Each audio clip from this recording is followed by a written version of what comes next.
What we're looking at is servers and sockets in Java programming. So we created a server and we created a socket, which is a client, and both the client connected to the server and the server sent a message back to the client. And then we put a while loop inside the server, so that it would always, once it completed its code, it would loop back to the beginning and continuously just keep looping all the time, so it would be opened 24/7. And so when we ran the server class, it would not stop until we stopped it or there was some kind of problem. And so how we done that was we used a while loop.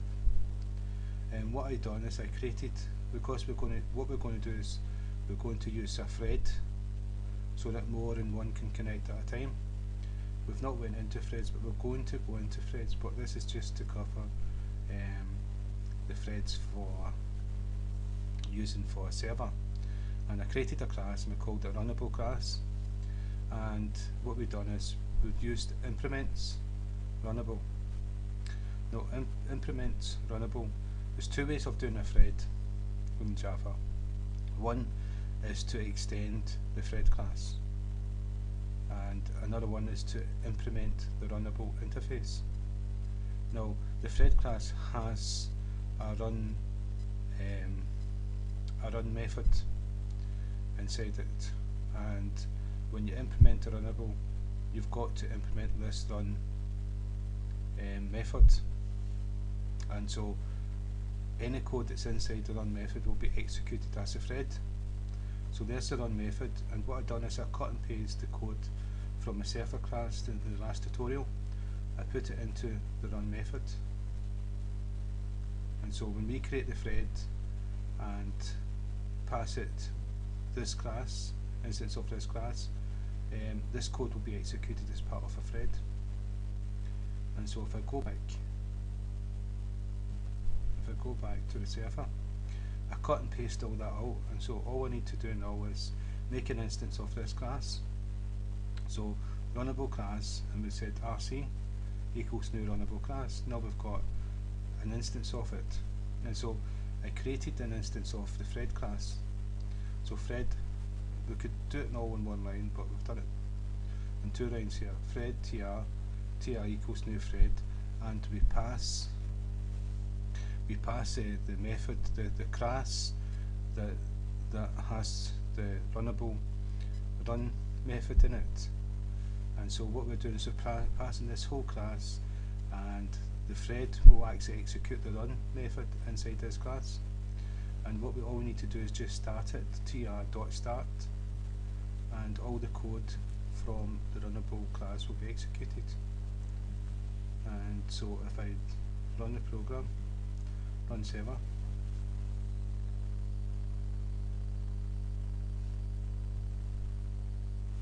and then run the socket,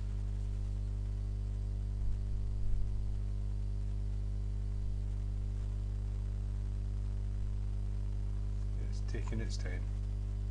Yeah, and so it's connected. Hi there, and I'll run it again, socket again.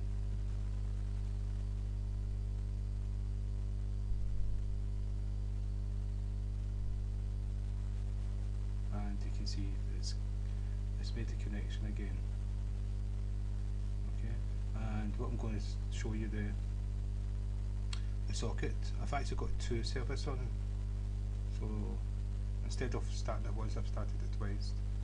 So if I start the socket once, well, that's me doing it twice again.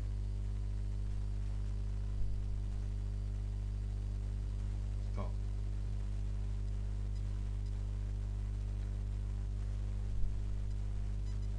Right, start again.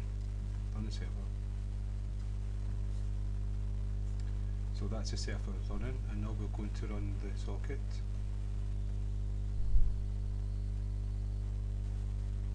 And you can see it's connected. If we run the socket again,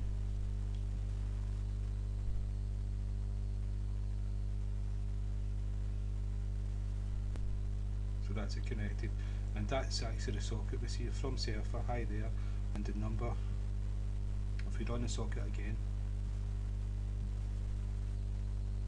that's a Surfer, it's going to go back to the socket, I think, yeah, a different number. So it's the exact same, but what we're doing is we're running the Surfer inside a thread, and so we can have many different threads running at the same time.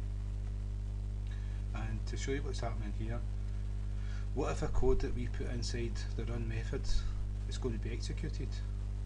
So we'll go back to the Runnable class, and if I comment out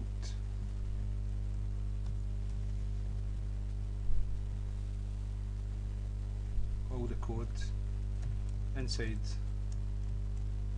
the Runnable class, that's all been commented out, so it's no longer going to be executed. And this here, I think I need another one down here. Yeah, right. So all the code's been commented out. And if I just do a system dot out dot print ln and just do Charles testing the run method in the thread. So now if we run Surfer, it's no longer a Surfer, it's just going to execute. I'll show you. The thread is going to be executed, it's going to start the thread, and it's just going to print out what I typed there. And so if I run the Surfer, it's no longer a Surfer because we changed the code. And that thread executed the code that's inside run. So any code that you put inside run will be executed in the thread. And you can have many different threads running at the same time with different code. So you can have a file that's reading, you can have a thread that's reading information from a file, testing, searching for certain keywords or something like that. Then you can have another thread that's writing data to a different file.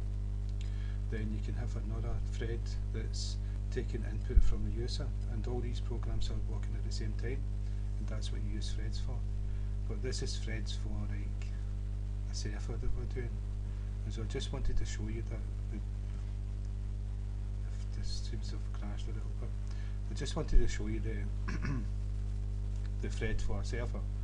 And so you would do that if a program connected to a Surfer and you wanted another program to connect at the same time, then you would use threads for that. This is us just touching threads basically, just touching it slightly.